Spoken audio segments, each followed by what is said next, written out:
Hey, Soil Sage family, if you've ever spent a Saturday afternoon breaking your back spreading mulch, only to watch it dry out, compact, or worse, attract pests, you're going to love what I'm about to share.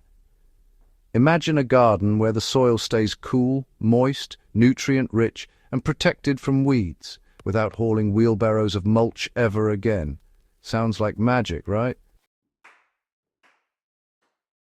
Well, the secret is surprisingly simple. Instead of laying mulch, scatter just 2 types of seeds and let nature do the work for you. These living mulches don't just cover your soil, they feed it, protect it, and transform it from the roots up. Today, I'm going to show you exactly how. Let's dive into this game-changing gardening shift and say goodbye to traditional mulching forever. We've all been told that mulching is the ultimate answer for moisture retention and weed control. And yes, it does help at first. But here's the truth most gardeners don't talk about. Mulch compacts over time, suffocating your soil and preventing oxygen from reaching the roots. It can lock out rainwater, especially when it dries into a hard crust. Store-bought mulches often introduce toxins, weed seeds, or pests. And worst of all, mulch is dead material. It does not feed or build living soil.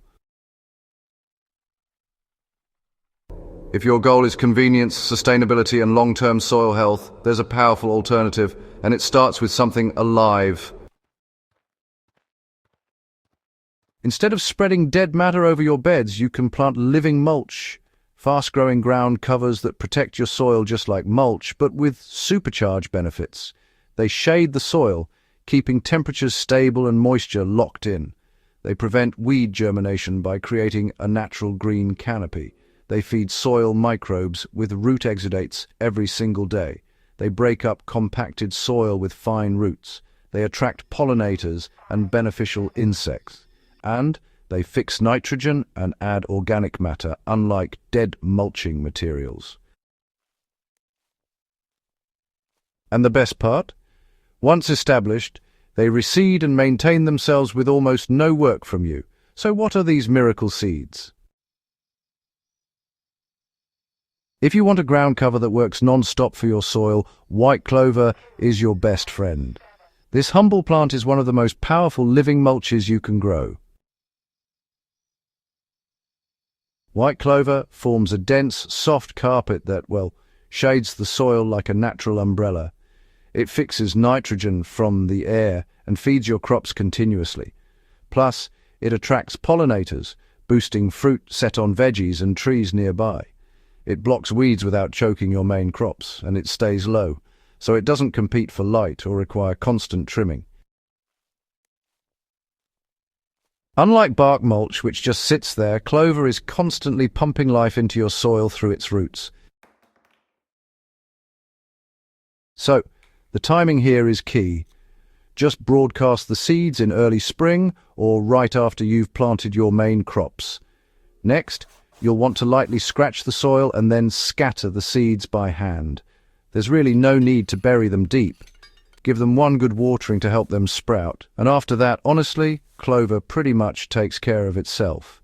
Let it grow around your crops, and you'll start to see a green carpet forming within a few weeks.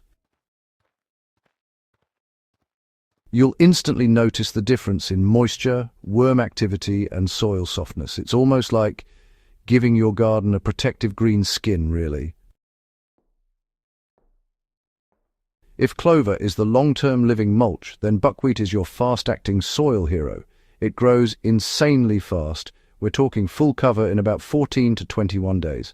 And honestly, it does a job that no bark mulch ever could. Buckwheat just explodes into growth, protecting bare soil really quickly. It pulls phosphorus and minerals from deep in the ground and, makes them available to your crops. Plus, it attracts bees, hoverflies, ladybugs, and lacewings, basically your personal pest control squad. When you chop it back or let it winter kill, it creates this soft, crumbly organic matter. And get this, it even breaks up crusted or compacted soil, without needing any machines or tilling. Buckwheat is just perfect for soil that's been battered by sun, erosion, or neglect. It heals dead ground, honestly, like a bandage of life. First, after harvesting a bed, you just scatter buckwheat seeds over the surface, then rake lightly or press the seeds into contact with the soil. Next, water once and stand back. It sprouts and spreads incredibly fast. Let it flower to attract beneficial insects. And finally, when it starts to fade, chop it down and let it become instant mulch, feeding earthworms and microbes. Pretty simple, right? By rotating buckwheat in empty beds and clover around active crops, you create a self-sustaining garden ecosystem that honestly never needs store-bought mulch again. When buckwheat dies back, it lays down soft mulch, while clover continues to spread. You've just created a dual-layer living mulch system that, wow, triggers constant soil improvement without wheelbarrows, without bags, and without back-breaking labor. If we compare dead mulch with living mulch made from clover and buckwheat, here's what we see. Moisture retention is good with dead mulch, but excellent with living mulch, and actually it improves over time. Weed suppression is moderate with dead mulch, but superior with living mulch, which actively blocks weeds. Soil feeding is minimal with dead mulch, but you get continuous root feeding with living mulch. Beneficial insects are rare with dead mulch, but you'll see abundant pollinators and predators with living mulch. The cost for dead mulch is ongoing, while with living mulch, it's just a one-time seed scatter. Labor is high for dead mulch, but low for living mulch. It pretty much self-maintains. And finally, dead mulch is neutral for soil structure, but living mulch improves your soil every single day. Once established, you'll notice your garden looks lush, alive, and thriving even during droughts or tough weather. That's the power of living systems compared to dead materials. Week 1 to 2, seeds germinate and you'll see a light sprinkle of green over the soil surface. Week 3 to 4. Clover begins carpeting and buckwheat shoots upward rapidly. Week 5 to 6, your soil is now shaded, moist, and worm activity increases. Week 8 and beyond, you notice fewer weeds, healthier plant foliage, and softer soil. You'll dig your fingers in and actually feel the difference.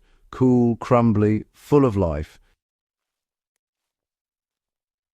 Never pull living mulch completely, just trim or chop when needed.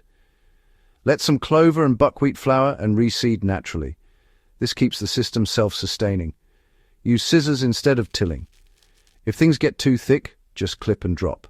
That's free mulch and compost right where your soil needs it. Observe before adjusting. Living systems balance themselves over time. Resist the urge to overmanage. You don't need fancy products, expensive mulch, or endless labor to build perfect soil. Scatter white clover and buckwheat seeds once, and you've started a living cycle of protection, nourishment, and renewal. This is gardening the soil sage way work with nature, not against it. If this inspired you, don't forget to subscribe to Soil Sage Chronicles on YouTube. Hit that like button and share this with a gardener who's tired of hauling mulch. Let's spread living soil wisdom together.